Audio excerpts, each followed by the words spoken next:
पिछले एपिसोड में आपने देखा कि हनुमान लंका पहुंचकर जानकी जी से बात करते हैं। उसके बाद अशोक वाटिका को नष्ट कर देते हैं। तब रावण अपने राक्षसों को हनुमान जी से लड़ने भेजता है। बहुत सारे राक्षस मारे जाते हैं। फिर रावण का छोटा बेटा अक्षय कुमार लड़ने के लिए आता है। वो पूरे पराक्रम के साथ हनुमान जी का सामना करता है, परंतु अंततः उसका भी वध हनुमान जी कर देते हैं। अब आगे आपके प्रिय पुत्र अक्षय कुमार को उस भयानक शक्तिशाली वानर ने पटक पटक कर मार डाला। नहीं, ऐसा कभी नहीं हो सकता। मेघनाद, तुम ब्रह्मास्त्र चलाना जानने वाले और समस्त शस्त्र चालकों में श्रेष्ठ हो। इंद्र आदि समस्त देवता तुम्हारे पराक्रम को देख चुके हैं। तुम्हारे अस्त्रों के सामने 49 पवनों सहित देवगण इंद्र का सहारा पाकर भी युद्ध में खड़े नहीं रह सकते। त्रिलोकी में मुझे ऐसा कोई नहीं दिख पड़ता जो युद्ध में तुमसे परास्त न हुआ हो। देखो, 80,000 किंकर राक्षस, जंबुमाली, 7 मंत्री पुत्र और वीर 5 सेनापति अपनी सेनाओं सहित मारे जा चुके हैं। तुम्हारा प्यारा सगा भाई अक्षय भी मारा जा चुका है। इन सब का प्रतिशोध लेने का उत्तरदायित्व मैं तुम पर छोड़ता हूं।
यद्यपि मैं इस ब्रह्मपाश के बंधन को तोड़ सकता हूं, तो भी मुझे बंधे रहना ही उचित है, क्योंकि जब ये लोग मुझे पकड़कर राक्षस राज के पास ले जाएंगे, तब मेरी और रावण की बातचीत हो सकेगी।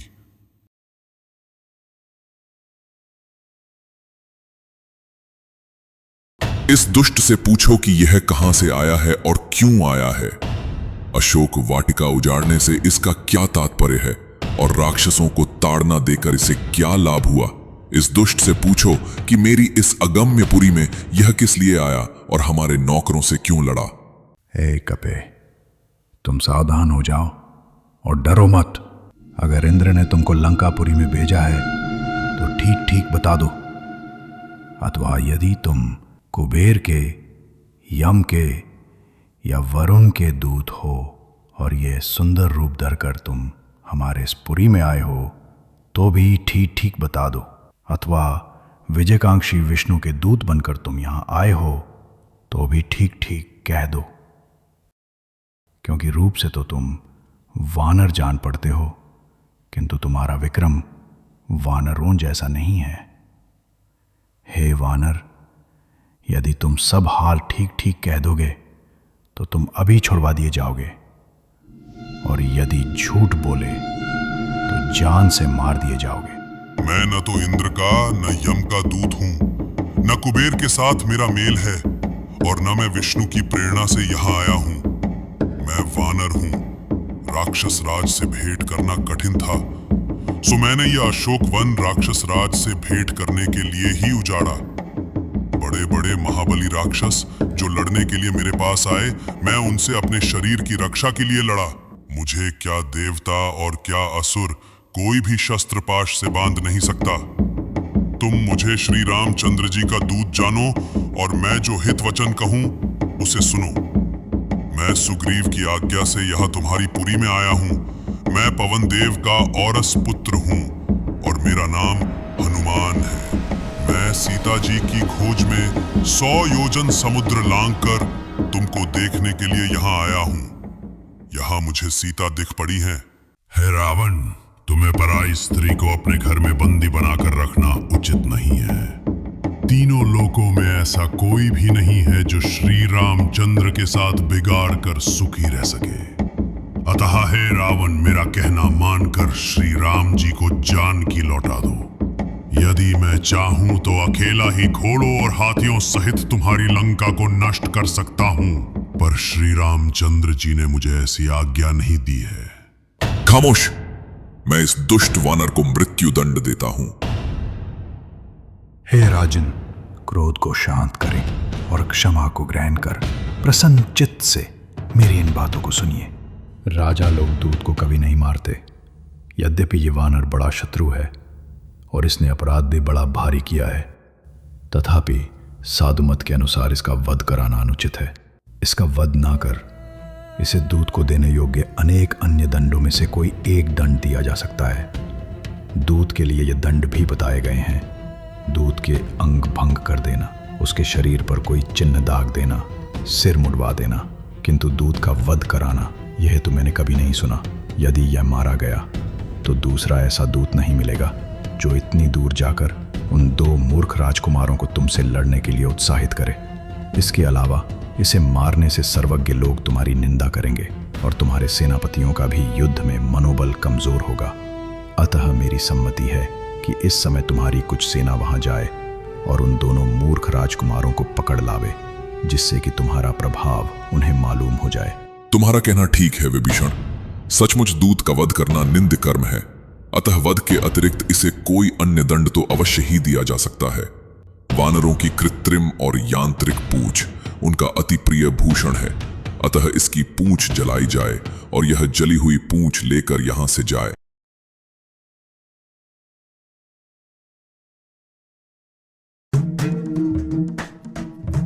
मैं इन बंधनों को तोड़कर और उछल कूद कर इन राक्षसों का नाश कर सकता हूं, परंतु ये लोग मुझे लंका में घुमाए तो इससे अच्छा ही होगा, क्योंकि रात में मैं अच्छी तरह से लंका के गुप्त स्थानों को नहीं देख सका। सो दिन में मुझे इस लंकापुरी को भली भांति देख लेना चाहिए।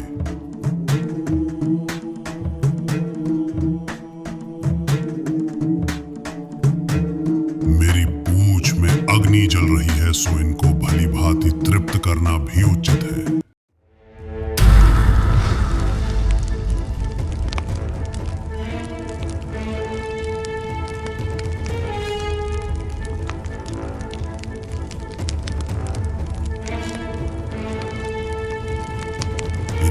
भवनों को भस्म कर मैं इनको तृप्त करता हूं।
यदि आपको मेरा यह प्रयास पसंद आ रहा हो तो कृपया चैनल को सब्सक्राइब करें, लाइक करें और अपने विचार कमेंट के माध्यम से अवश्य साझा करें।